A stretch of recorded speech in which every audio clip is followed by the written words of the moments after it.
कामचोर देवरानी। एक बार की बात है, सुषमा अपने पूरे परिवार के साथ खुशी खुशी मोहन नगर में रहती थी। उसकी दो बहुएं थी, पल्लवी और शिवानी। एक दिन दोनों बहुएं रसोई में काम कर रही होती है कि तभी उनकी सास सुषमा उन्हें बुलाती है। अरे बहू, जरा इधर तो आना। शिवानी, जरा जाकर देखना सासू माँ क्या कह रही हैं। दीदी आप ही देख लो ना जाकर, आपको भी तो सुनाई दे रहा है। अरे मैं आटा गूंद रही हूँ ना, तुम चली जाओ। हाँ तो मैं भी तो सब्जी काट रही हूँ ना दीदी। अरे बहू जल्दी आओ। ओह, ये तो जाएगी नहीं, मैं ही जाकर देखती हूँ कि क्या करना है। पल्लवी सुषमा के कमरे में जाती है। जी मम्मी जी, क्या हुआ? शाम को घर पर कुछ मेहमान आने वाले हैं, तो तुम अच्छा सा खाना बना लेना बहू। ठीक है मम्मी जी, आप बता दीजिए क्या क्या बनाना है और कितने लोग आ रहे हैं। सुनील की मौसी जी और उनका पूरा परिवार आ रहा है। कुल मिलाकर 3 लोग और हमें मिलाकर हुए 9 लोग। तो अभी से ही तैयारी करना शुरू कर दो। और हाँ, घर की सफाई भी कर देना, हाँ अच्छे से। जी मम्मी जी, सब काम हो जाएगा, आप चिंता मत कीजिए। पल्लवी शिवानी को घर में मेहमान आने वाले हैं इसके बारे में बताती है।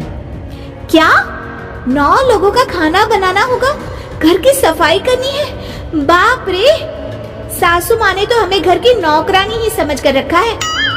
ऐसा नहीं बोलते शिवानी, हम इस घर की बहू हैं और घर के काम करना हमारा फर्ज है। दीदी तो है ही सासू माँ की चमची, जब देखो सासू माँ सासू माँ। मैं तो इतना सारा काम नहीं करने वाली।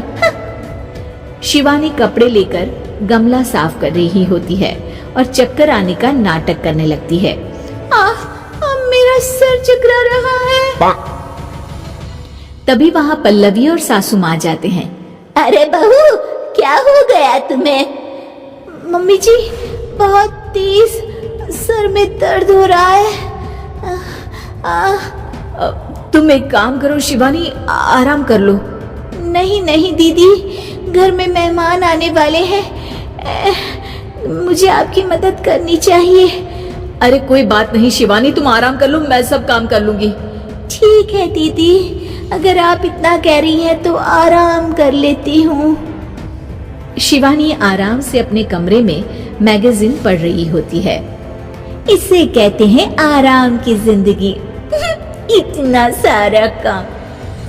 चलो सारा काम खत्म हो गया, शिवानी को देख आती हूँ। शिवानी अपने कमरे में ईयरफोन में गाने सुनते सुनते सो जाती है और उसके साइड में मैगजीन भी रखी होती है। पल्लवी वहाँ आ जाती है और वो सब देखती है। ओहो, तो मतलब सब काम चोरी का बहाना था। अभी बताती हूँ इसको।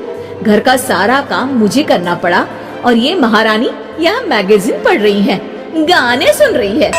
पल्लवी रसोई से एक प्लेट और चम्मच लेकर आती है और शिवानी को थाली बजाकर उठाने लगती है। शिवानी अचानक से उठती है। उठ गई महारानी, गाने भी सुन लिए, मैगजीन भी पढ़ ली। तुम तो बहुत बड़ी झूठी निकली शिवानी। तुमने सर दर्द का बहाना बनाया ताकि काम करने से बच सको। हाँ बनाया बहाना, तो क्या करती, इतने सारे काम करती। मुझे कोई शौक नहीं है चापलूसी का। क्या चापलूसी? तुम्हें लगता है कि मैं सारे काम चापलूसी के लिए कर रही हूँ? नहीं तो क्या। तभी वहाँ सासू माँ आ जाती हैं। अरे बहू, वो लोग बस आने ही वाले हैं, तुम तैयारियां कर लो। जी सासू माँ, तुझे तो मैं बाद में देखती हूँ। सब खाना खाने बैठते हैं और खाना शुरू करते हैं। तभी सुनील की मौसी बोलती है। वाह भाई वाह, खाना तो बहुत ही अच्छा बना है सुषमा जी, एक एक चीज में क्या स्वाद है। ये सुनकर शिवानी मुंह बना लेती है। उसे अपनी जेठानी की इतनी तारीफ रास नहीं आती। आपकी बहुएं तो बहुत ही अच्छा खाना बनाती हैं। हाँ, बनाती तो दोनों ही अच्छा है, पर आज ना ये सारा खाना बड़ी बहू ने बनाया है। छोटी बहू की तबीयत ठीक नहीं थी, सो इसलिए। मानना पड़ेगा सुषमा जी, आपकी बड़ी बहू तो बहुत ही गुणवान है। पल्लवी की तारीफ सुनकर शिवानी को जलन होती है। पल्लवी ये सुनकर खुश हो जाती है और शिवानी की तरफ देखकर उसे चिढ़ाती है। कुछ देर बाद मेहमानों के जाने का वक्त हो जाता है। मौसी जी सबके लिए उपहार लाई होती है। वो सबको शगुन के पैसे देती हैं और अंत में पल्लवी के पास आती है। तुम्हारे लिए शगुन का लिफाफा तो है ही, पर बहू तुम्हें एक और उपहार भी मिलेगा इतना अच्छा खाना बनाने के लिए।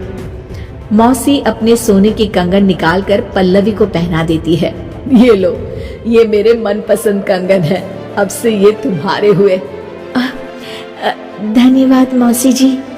ये देखकर शिवानी तो पूरी तरह से जल जाती है और गुस्से से रसोई में चली जाती है।